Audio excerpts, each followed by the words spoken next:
कहानी रीना की है, जिसकी माँ का स्वर्गवास हो गया था, लेकिन उसके पिता रमेश ने लोगों के कहने पर दूसरी शादी शीला से कर ली थी, जो कि खुद एक गरीब परिवार से थी। शीला पर जिम्मेदारी थी अपने 2 छोटे भाई और एक बहन की। शादी के बाद, देखो, मैंने तुमसे शादी सिर्फ अपनी बेटी रीना और बेटे सोनू के लिए की है। मेरे पास खाने पीने की कोई कमी नहीं, मकान भी है। तुम्हें सिर्फ इन बच्चों को माँ का प्यार देना है और इन दोनों को किसी लायक बनाना है। मैं जानती हूँ, लेकिन मेरी मात्र इतनी शर्त है कि मैं कभी भी अपने भाई बहन के लिए कुछ करूं तो आप मुझे टोकिए नहीं, क्योंकि मेरे माता पिता गरीब हैं। चलो ये भी ठीक है, लेकिन मेरे बच्चों को कमी नहीं होनी चाहिए। उन लोगों के बाद जो समय मिलेगा वो तुम अपने भाई बहनों को दे देना। कुछ दिनों बाद शीला को एक बेटा पैदा होता है।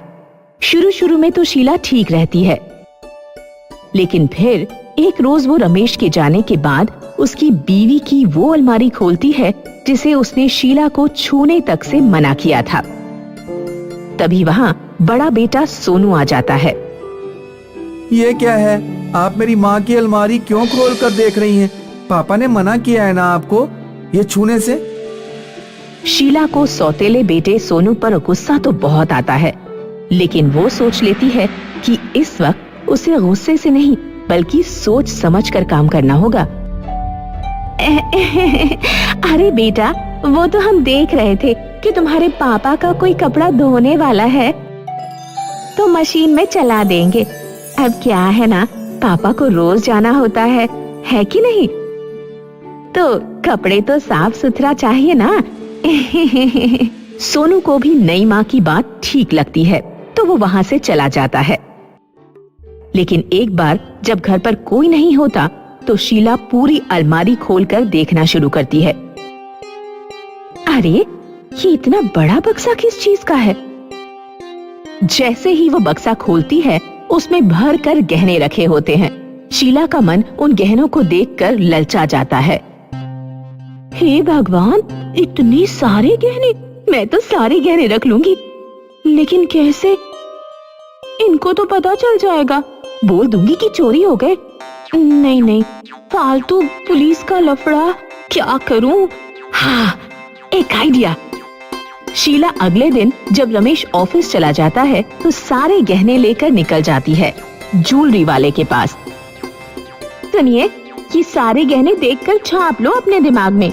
ऐसे ही एक एक गहना नकली बनवाना है मुझे। ये कौन सा बड़ा काम है? हो जाएगा, कल शाम को आ जाना। शीला अगले दिन शाम को सारे असली गहने बदलकर नकली गहने रख देती है। कुछ दिन बीत जाते हैं। एक दिन शीला, सुनिए, मेरी बहन की शादी है, मुझे कुछ दिनों के लिए घर जाना है, बच्चों को भी ले जा रही हूँ। शीला बच्चों को लेकर घर जाती है, जहाँ वो 10 साल की रीना से ढेर सारा काम करवाती है। क्या हुआ जो बच्चा सौतेला है तो बच्चा ही ना शीला। अच्छे लोगों को देखकर तेरी शादी करवाई थी, लेकिन तू तो देख माँ, किसी और का बच्चा पालना मुश्किल नहीं, नामुमकिन है, और मैंने ये शादी सिर्फ आप लोगों के लिए की है। ये भाई बहन की फौज जो मेरे पीछे लगा रखी है, उन लोगों को पालने के लिए की है। ये ले गहने। शीला जब माँ को गहने दे रही थी तब रीना उन्हें देख रही थी। रीना की मासूम आंखें उन गहनों को पहचान रही थी। शीला की नजर रीना पर पड़ जाती है। माँ, ये गहने इनकी पहली पत्नी के थे, लेकिन मैंने वैसी ही डिजाइन के नकली गहने अपनी बहन के लिए बनवा लिए हैं। कितने प्यारे हैं ना माँ। अब छोटी की शादी अच्छे घर में होगी। शीला शादी के बाद घर आ जाती है। घर आकर वो रीना से कहती है कि रीना, देखो, तुम 10 साल की हो गई हो, लड़कियों को घर का सारा काम आना चाहिए, इसलिए आज से मैं तुम्हारा स्कूल जाना बंद कर रही हूँ। कल से सारा घर का काम तुमको करना है। पापा पूछे तो बोल देना कि पढ़ाई नहीं करनी है, समझी? फिर वो बेटे से कहती है, तुम अब इस लायक हो गए हो कि घर का खर्चा उठा सको और छोटे भाई को देखो। और सुनो, पापा पूछे तो बोल देना कि काम करना चाहते हो। बस अब क्या था, बेटी सारा दिन घर का काम करती और बेटा घर से बाहर रहता। पूरे घर में शीला और उसके बेटे का राज चलता। अरे रीना, छोटे भाई को दूध दे दे, कब से बेचारा भूखा है। दे दिया था माँ। तो क्या पागल हो गया है वो जो रोया जा रहा है? अब तू ज्यादा चालाकी कर रही है रीना। मेरे बेटे का खाने पीने में कोई ख्याल नहीं रखती है।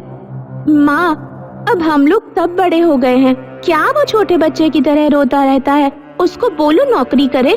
सोनू भी तो नौकरी करता है ना आखिर। हाँ करता है, लेकिन वो पढ़ता भी तो नहीं था ना। अब देख कब से नौकरी कर रहा है, तो तरक्की होकर इतना कमा भी तो रहा है ना कि उसकी शादी के लिए सोचा जाए।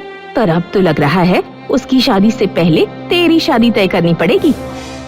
शीला रीना की शादी एक ऐसे घर में कर देती है जहाँ 4 नंदे होती हैं। शीला को लगता है कि वो सब मिलकर रीना को खूब परेशान करेंगी, लेकिन होता उल्टा है। एक दिन शीला रीना के ससुराल जाती है, जहाँ उसकी सास, अरे आइए, कैसे आना हुआ? बस बेटी से मिलने आई थी। हाँ, लेकिन बहू हमारी आराम कर रही है, बेटियों को बोलती हूँ खाना पानी के इंतजाम के लिए। अरे काम करवाया करो बहू से, वहाँ तो मैं सारा काम करवाती थी, उफ न करती थी वो। हाँ हाँ, बहुत काम कर चुकी है मेरी बहू अपने हिस्से का। आप क्यों आई हैं ये बताइए। शीला को सास की बात सुनकर गुस्सा आ जाता है और वो वहाँ से चली जाती है।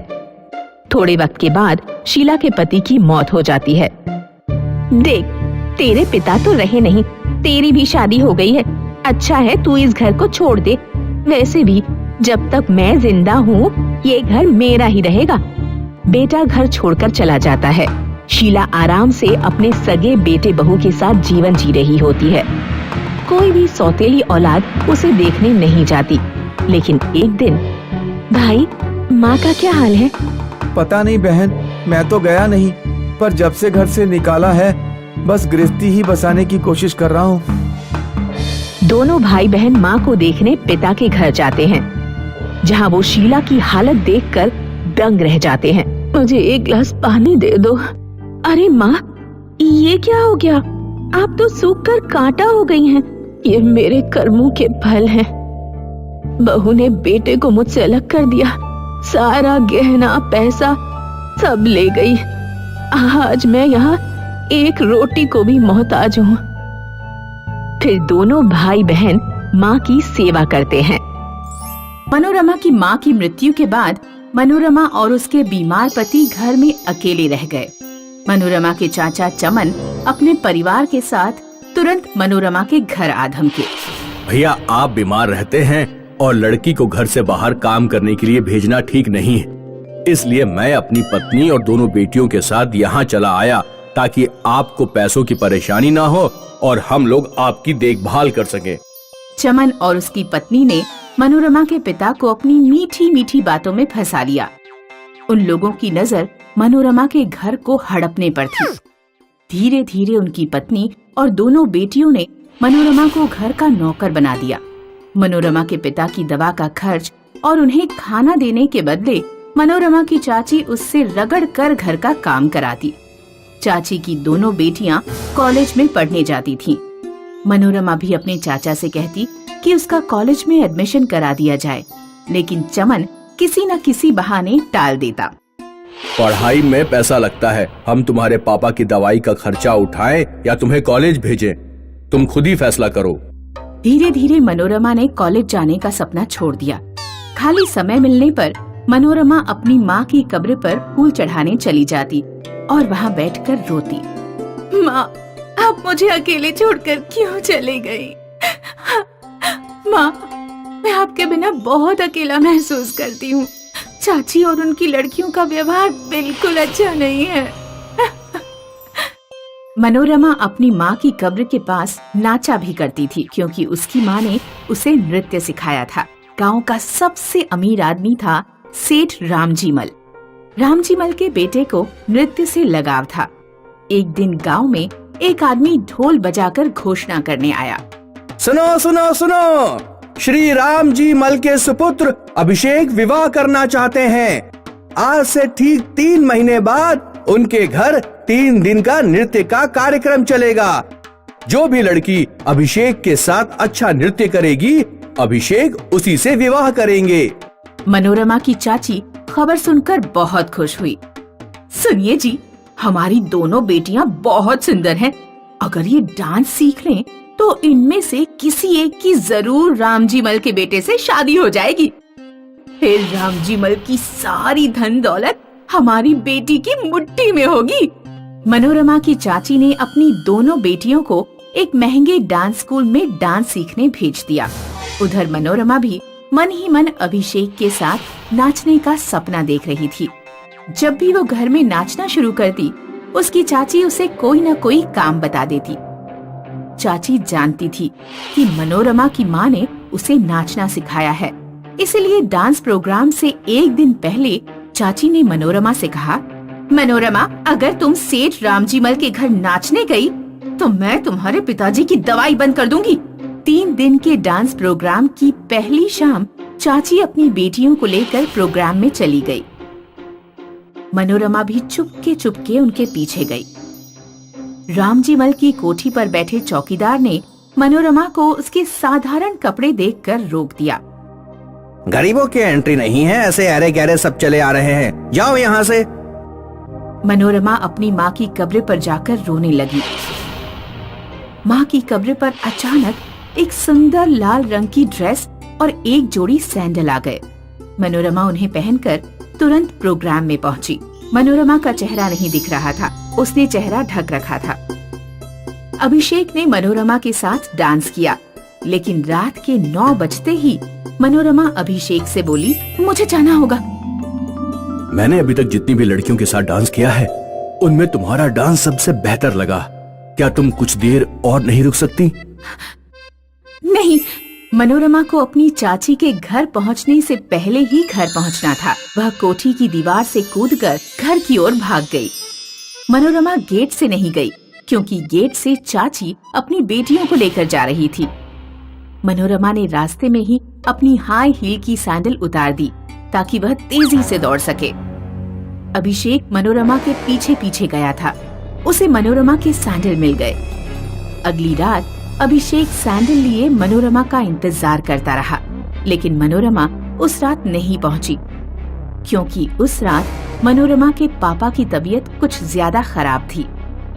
अभिषेक गांव की सारी लड़कियों में मनोरमा को ढूंढ रहा था। पिछली रात मनोरमा ने अपना चेहरा ढक रखा था, इसलिए अभिषेक को मनोरमा का चेहरा नहीं पता था। अभिषेक जिद पकड़कर बैठ गया कि वह उसी लड़की से विवाह करेगा जिसकी ये सैंडल है। मनोरमा जब अगले दिन भी प्रोग्राम में नहीं आई, तो अभिषेक सैंडल लेकर हर घर में उस लड़की को ढूंढने लगा जिसके पैर में सैंडल बिल्कुल फिट आ जाए। लड़की को ढूंढते ढूंढते अभिषेक मनोरमा के घर पहुंचा। मनोरमा की चाची ने अपनी दोनों लड़कियों को आगे कर दिया। पहली लड़की बोली, ये सैंडल मेरे हैं। तो ठीक है, इन्हें पहनकर डांस करके दिखाओ। लड़की के पैरों के हिसाब से सैंडल काफी छोटा था। उसने जबरदस्ती सैंडल पहन लिए और नाचने की कोशिश की। पड़ोस में एक गड्ढा था जिसमें कीचड़ और पानी था। पहली लड़की उसी गड्ढे में जा गिरी। ये सैंडल तुम्हारे नहीं हैं। तब चाची की दूसरी लड़की बोली, ये सैंडल मेरे हैं। ठीक है, तो इन्हें पहनकर नाच कर दिखाओ। दूसरी लड़की का पैर और भी बड़ा था। उसने जैसे ही सैंडल पहने, सैंडल की बद्दियां उखड़ गईं। ये सैंडल तुम्हारे भी नहीं हैं। क्या इस घर में कोई और लड़की रहती है? नहीं नहीं, यहाँ और कोई लड़की नहीं रहती।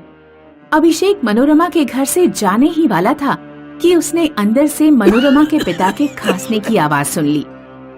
वह घर के अंदर गया। उसने देखा कि मनोरमा अपने पिता को दवाई पिला रही है। अभिषेक ने मोची को बुलाकर सैंडल बनवाए और मनोरमा से कहा, जरा ये सैंडल पहनकर दिखाओ। मनोरमा के पैर में सैंडल बिल्कुल फिट आ गए और उसने अच्छा डांस करके दिखाया। वो तुम ही हो जिसे मैं ढूंढ रहा था। अभिषेक ने मनोरमा से विवाह किया। वह मनोरमा और उसके बीमार पिता को अपनी कोठी में ले गया। मनोरमा की लालची चाची और उनकी बेटियां मनोरमा का मुंह देखती रह गईं।